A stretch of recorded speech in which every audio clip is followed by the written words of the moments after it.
Hi there.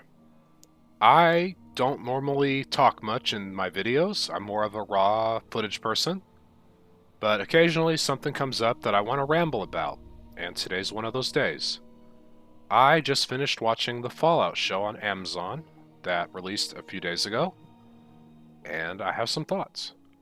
Before I get into spoilers, I just want to say I think if you have enjoyed this franchise on, a moderate to significant level, you should give the show your time.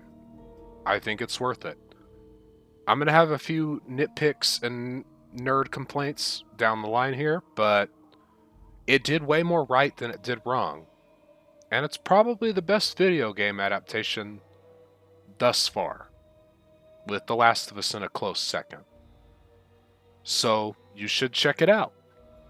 And now I'm going to start talking about spoilers, so if you haven't seen it, turn it off and give it a try. I guess I should begin with my history with the game series.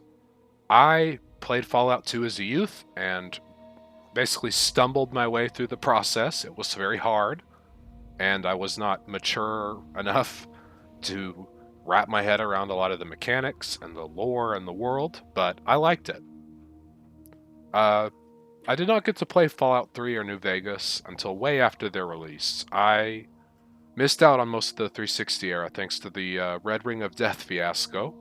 Kind of gave up on gaming for a bit there.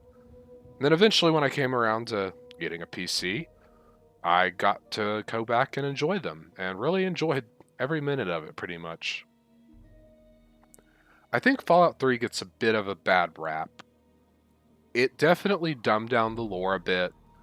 It messed with the balance of humor and seriousness, but this is a fun game world, and there's a lot to do and explore and think about, and junk to collect and find, and considering they were jumping into an established franchise, translating it to 3D and a bunch of other stuff, it worked out more than it didn't. Lots of people played and bought this for a reason.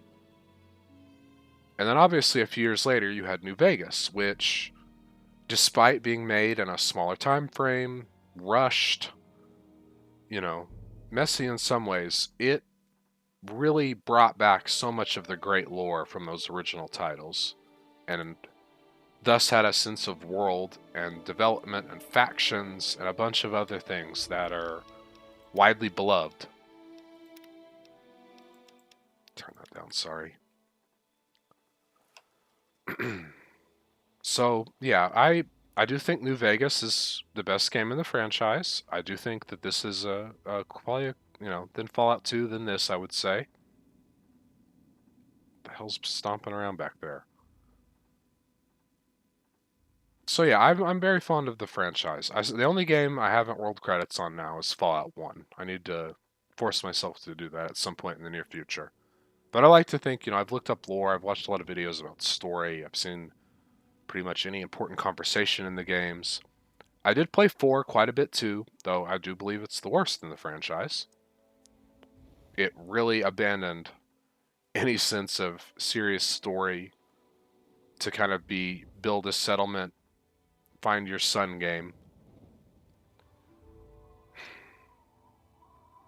So video game adaptations are bad, almost always. And I've lived through a giant chunk of them. Seeing Street Fighter as a kid, the Super Mario Brothers original movie that somehow turned that world into a cyberpunk Blade Runner nightmare. Doom, and recent years Halo.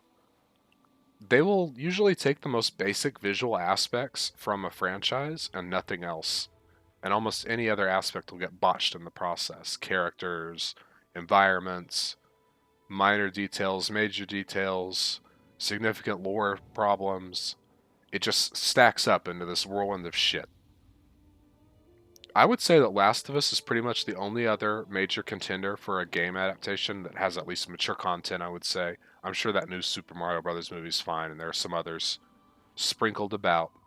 But this and Last of Us were the only two I think really nailed all of the significant aspects while being a show for adults. I do think they got nearly everything right, and they do need to be praised for it. especially in comparison to its peers. So the one of the first things that you spend so much time in these games wandering around and finding places, towns, the Roach King's weird little throne, Red Rocket gas stations. The environment is such a big part of why these games are the way they are and why you enjoy exploring them and finding stuff and junk to collect, and it's having these little places along the way. They did a really good job on that. The little town of Philly was very much a balance of Megaton and Diamond City, probably leaning more towards a more uncivilized version of Megaton, but I liked it. Kind of a classic scrap city concept brought to life. That was nice to see. The vaults are amazing as well. I don't love all of the art design changes of Fallout 4, but I will say they nailed every single one as far as translating that Fallout 4 art design to the real world and the screen. Because, more often than not, a lot of these places seem to be practical sets, at least the smaller environments, instead of, the blue screen nightmare so many movies tend to be nowadays. I was really impressed at how they managed to replicate stuff like the sensation and horror of finding a destroyed vault or learning about one of the insane vault experiments. I think people forget in their repeat playthroughs, but your first time in almost any experiment vault is a genuinely spooky experience. Finding the clones of one person who can only say their name and hunt you, or the skeletons of evidence of previous violence all around, as you try to figure out what led to this disaster.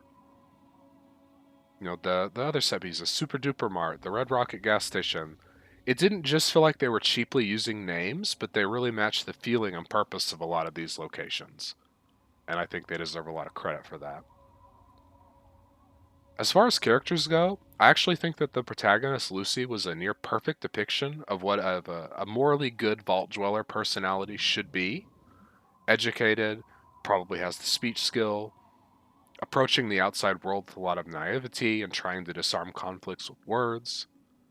I enjoyed the development of her being downright startled by everything in the outside world at first, from, you know, simple things like tumbleweeds to extreme things like organ harvesting, massive gunfights, and that she got sharper about how to handle those situations as she kind of progressed as a character, much like you would in the games. It really kind of nailed the whole Vault 101 character template if you were a character who tries to do the morally correct thing. I appreciated that. I think they nailed cinematography and lighting. Weapons and gear obviously were all super accurate. From like the 10mm pistol, the kind of Fallout 4 assault rifle, the power armor. If it had the junk jet, the rocket launcher, if it had existed in the games, they did a really great job of transcribing it to the point where you could specifically pinpoint that is what this item or gear or weapon or whatever it was, they matched it up perfectly as they could. That deserves a lot of praise. Another thing I really think they did well is they managed to strike the tone balance between humor and darkness.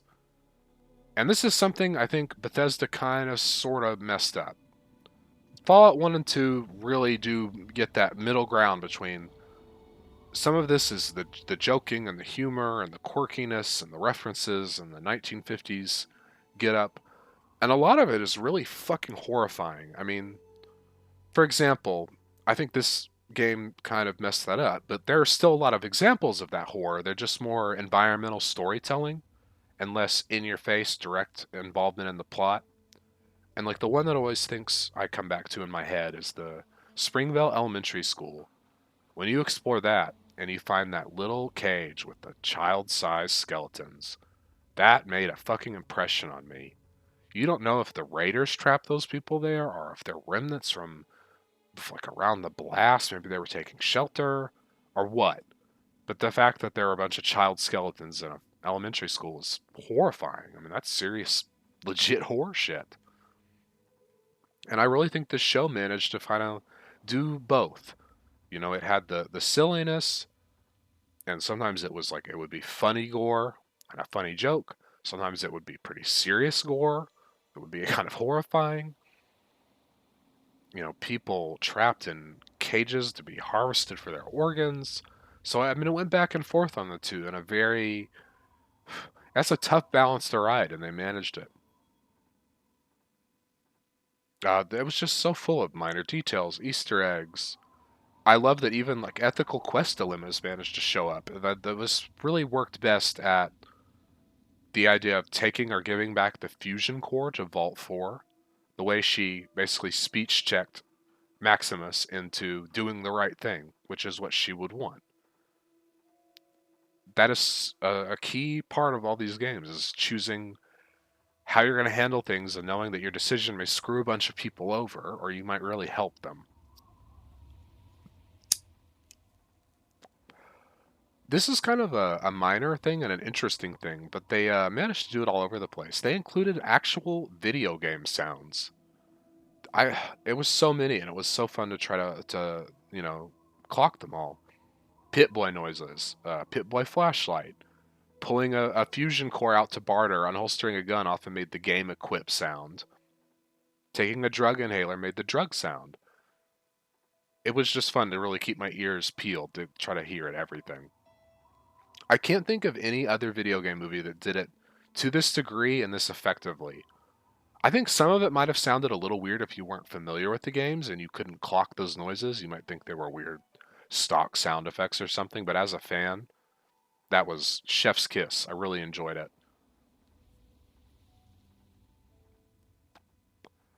I think the overall story was okay. I mean, at least you had a good, solid protagonist journey. It did kind of rip from Fallout 3 and, also with Fallout 4, the idea of find your relative that has left the vault.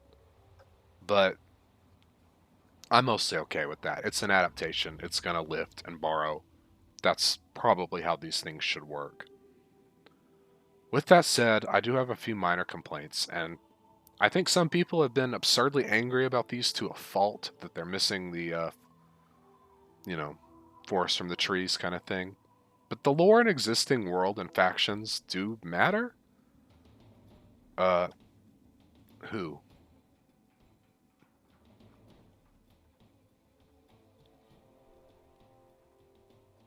Are you aggroed?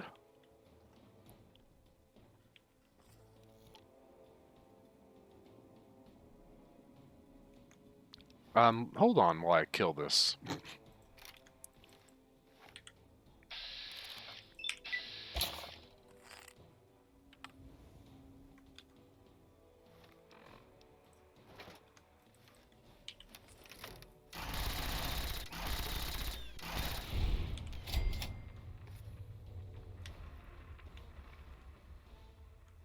Okay, that was it. So yeah, the thing about a series with this much established lore is that messing with it is going to agitate people. And they're not, I mean, some people will take it too far, but they're not crazy. I mean, we're talking about a history that, for some people will go back to 2008, and for some people it goes back to 1997. That's a long goddamn time. So if you've watched it, you'll understand that a lot of people are extremely angry about how the NCR was essentially, seemingly, I mean, it may not be wiped out, but severely diminished, let's say, off screen. Basically, Shady Sands, which has, I mean, it does say that it's the first capital of the NCR. Maybe there's a new capital now. That kind of thing wasn't clarified, but it was an extremely important city going all the way back to Fallout 2. So having them wiped out off screen was kind of problematic. Um, I think it's also safe to say that, I mean, they might tweak some of it, but for the most part, this show is going to be canon, it seems like. Bethesda's logo shows up before and after each episode. Todd Howard, Sweet Little Lies himself, is producer. So, I mean, they may tweak some things, but I think by and large, this essentially is a continuation of the world past Fallout 4. I mean, seems to be the case.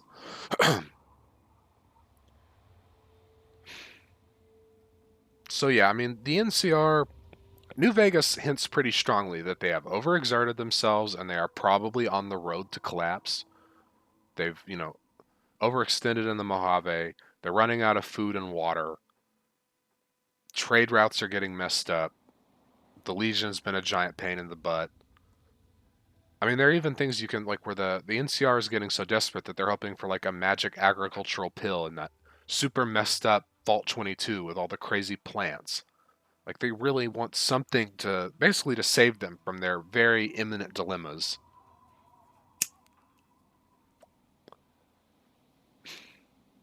I think my other significant complaint is that we did not need to know how the war started.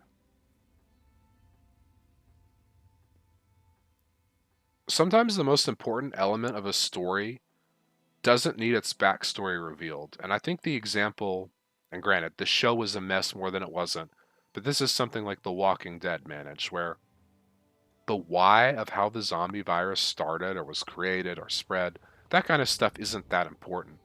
It's about the aftermath. Fallout is really the same thing.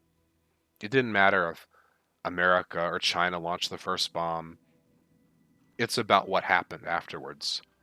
So I think sort of force retconning everything to be that Vault Tech was super involved isn't great. I know there's been some discussion in the community that essentially parts of Vault Tech probably morphed into the Enclave, but they seem to be significantly different groups in this, and that kind of thing wasn't strongly hinted at. So I just don't think the exact gritty details of who started the Great War were this important. And while I did and mostly enjoy the story of Walter Goggins kind of discovering that his wife was not a good person and was doing horrible things for the company she had risen up the ranks for, it didn't really need to be explored or clearly stated. And base level, ending a civilization entirely is not a good business plan. There's a whole lot of mustache twirling bad guy stuff in this franchise, but that might be the most profound example of it. Like those corporate heads sitting around just like, well, here's how we will all, here's how I want to torture people in this vault. I think that also really cheapened the concept of the vault experiments in a way I didn't care for. And it certainly cheapened the start of the Great War. I do think to avoid the NCR problem, if I had been blessed enough to be involved in the creation of this, I think I would have had it take place around Fallout 1, maybe a few years before, maybe during. That way you could maybe make Shady Sands a different community and just avoid a little bit of the kind of chaos of wiping away lore in California, which has, really the most established history in the franchise. I can't think of a single character I deeply disliked. I do really wish some plot threads had been wrapped up a little more neatly. I'm sure we'll see it if there is a season two, but I really wanted to see the conversation between Walter Goggins and his wife after he spied on that conversation and heard that really wild stuff. Because, I would like to fill in the gap between him spying and assumedly divorcing his wife, his life falling apart. You know, that would have been very interesting to me because I think obviously he's the most proficient actor in the show. I mean, the man has done some really great works. I also really wish that well, I mean, she's presented as the villain, at first, but the lady, I'm gonna totally botch her name or not remember it. The lady who kidnaps Agent Cooper from Twin Peaks, the Leia's dad, they didn't really explain how she survived 200 years, and I would have liked to have known that. I think that's actually, I mean, maybe I missed something, but I don't believe they explained it, and that's pretty damn important. Because obviously she was very anti Vault-Tec. I don't think they would have stuffed her in one of their cryo tubes, in Vault 31. I would like to know more about her, how she was worshipped by Vault 4. She apparently was a leader at Shady Sands. I think a little more gap filling there could have been handy, but they kind of clearly were running out of time, and I mean that's just the reality of entertainment media. I also kind of wish that Leia's brothers subplot could have been wrapped up. I mean, we know he found out the truth in that vault, but did he cryo freeze himself? Does he find a way back? I actually grew to enjoy his subplot. Clearly, he had a high science skill and was good at hacking. And I like that he couldn't find motivation in the menial tasks, but he found motivation in the mystery, which is kind of very similar to his sister and his mother. So that was kind of a nice linked plot thread between family characters. What else? I liked Walter Goggins' development and seemingly turning into a slightly more morally decent person, at least enough to work with the main character in the future. I hope he will come back, and I assume he will, if the paycheck is good. So yeah, I mean, when I lay it all out like this, so much was right. And there were some things that will be unfortunate maybe moving forward, but let's be real. Bethesda is never going to be as good at world building and lore and place and environment as Obsidian and the former Black Isle people would have been. Sometimes I do think there's a little bit of animosity from Todd and some of the others about how much people fawn over New Vegas, but it's just a much more serious in its sense of world building.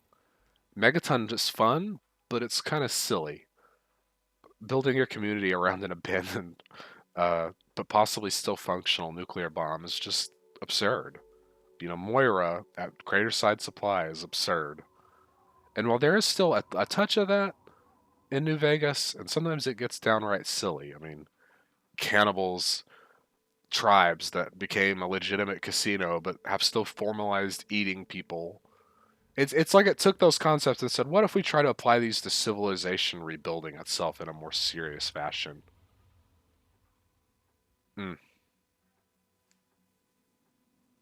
So yeah, I guess I don't have too much more to ramble about. It's 8 episodes. I do think it's worth your time. Fallout 5 may suffer slightly from some of these minor lore changes. Maybe we'll get lucky and they'll set it somewhere we haven't really spent time in, like somewhere in the South. I think could be really interesting. It would be nice to get away from the Brotherhood and the NCR and the West and the East just for once. But, you know, considering they had to adapt a show that a lot of people have not played these games in reality, and I think it will mostly work. I really wish I could. I need to see some opinions from people who have not spent time with the franchise to see if they made a lot of these things make sense or if it went over their head, some of the world building, how things work. But I mean, they were faithful to an interesting degree, even when it kind of threw reality out the window a bit, like the fact that Stimpaks instantly heal. But I appreciate that for the most part, I think. Let's see here. I about covered my list. Oh yeah, the only other thing I really did not care for was and this is once again minor nerd complaint. The red drug inhaler that made that guy the underling. I can't remember his character's name either. Terrible names sometimes. The underling to Maxon, his guy beat him up and then thought he was Titus and became his squire for a while. They turned him into a ghoul. I think a magic potion immediately turning you into a ghoul, but only if you hurt yourself and it heals you, is a bit much. I kind of hope that idea will stay in that episode of the show and never come back. But yeah, it's worth your time. These games are worth your time. Here I've got Tale of Two Wastelands. So I have the joy of being able to hop between both world spaces. Get that working, throw in some mods, you have a perfect, 3D Fallout experience. I'm just glad it worked out. I mean, in a world of Silent Hill 3D Revelation, Jon Snow's adventure, be a Fallout. So that's it. Please watch it. Thank you for watching this. Bye.